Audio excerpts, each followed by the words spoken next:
Here we go down the rabbit hole again, this time with Robby's Sax Valves. Sorry,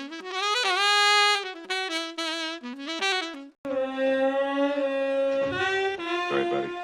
No sax before a fight. First, a little terminology, questions or clarifications. This part of Robby's brain, and there are 6 of these inside under the dome, I've always heard this referred to as the sax valve. Now, this part rests on top of it, and again, there's 6 of these.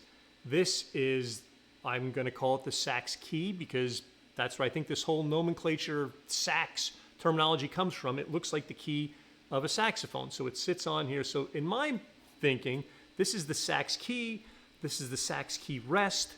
I don't know where the word valve worked its way in here. If you know more about what these parts should be called, or sort of the etymology of these terms for these pieces, please post in the comments. I had printed and finished 6 of these. The outside part, the silver part here, is printed on my FDM printer. The inner white insets are printed on an SLA printer because I didn't want to see any like internal support structure or layer lines when the LED light was shining through from behind them. And as I was lining these up, I thought they were kind of a tight fit when I was trying to position them all. So I decided I should go back and look at what they looked like on the original Robby based on some of the photos I took from when he was up for auction. One of the first things I noticed when I looked at the original Robby is, you can look right here on the left side, and you can see very clearly that there is spacing between each one of these Sax Key Rests. They are not sitting flush up against one another. And I noticed from starting to look at these pictures more closely and the model that I'd printed that there were some other differences. I'm going to put a picture up on the left here in a second of the original Robby Sax Key Rests so you can compare when I'm showing you the ones that I'm holding and walk through some of the differences I noted. Just going to point out, this is there are a couple of versions of this floating out there from different folks, and this is perfectly fine. I mean, this looks really good. I was going to use it. I had finished them. I'd printed them. I was very happy with it. Then I went back because I'm OCD perfectionist. I went back and I decided I wanted to change a couple of things. If you're using this version, I'm not throwing shade here. If you worked on this or designed it, that's great. I just wanted it to look more like the original ones. But with that, so I'm going to compare it. This is again, not criticizing, just pointing out some differences. So now this one is still in black. I have not printed, obviously I've not finished it yet. I'm still doing some final test prints. When I'm done, the files will be available on my OneDrive, link in the description. So let's look at these for a second here. I've got one with the resin dot put in there. Okay, so that makes it a little bit more accurate.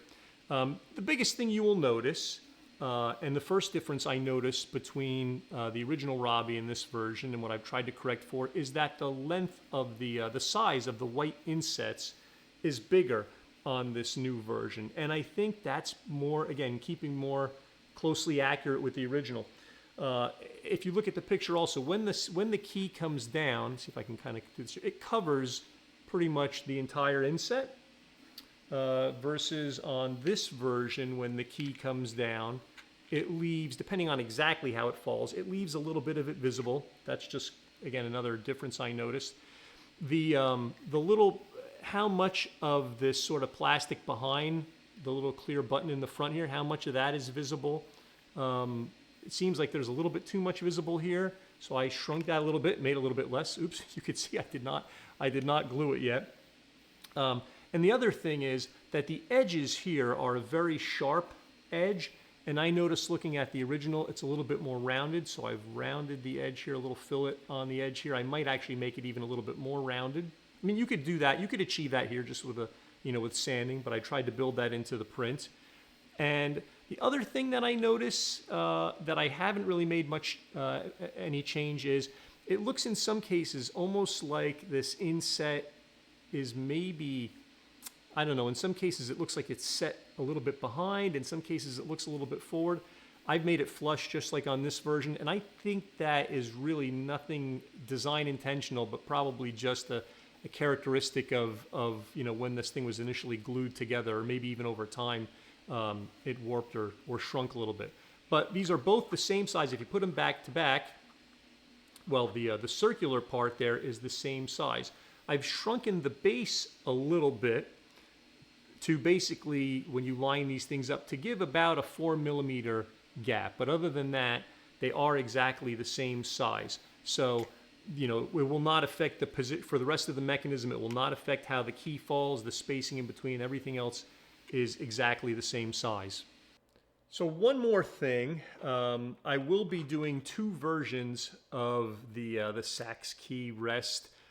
One that's just completely flat on the back, so you can use that if you're using a head design like the one that I have where it's completely flat.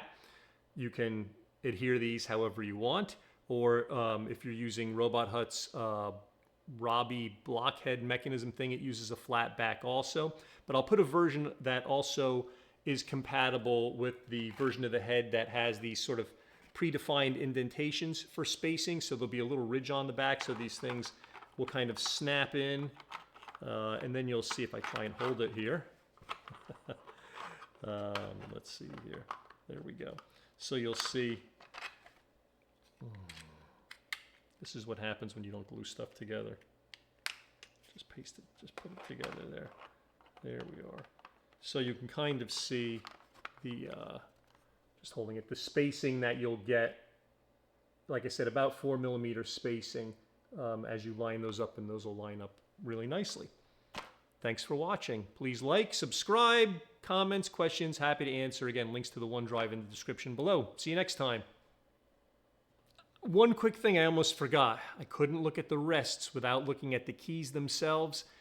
And I'm going to need to redesign these as well. There are some subtle shape and curvature differences, etc. So look for another video on that coming soon.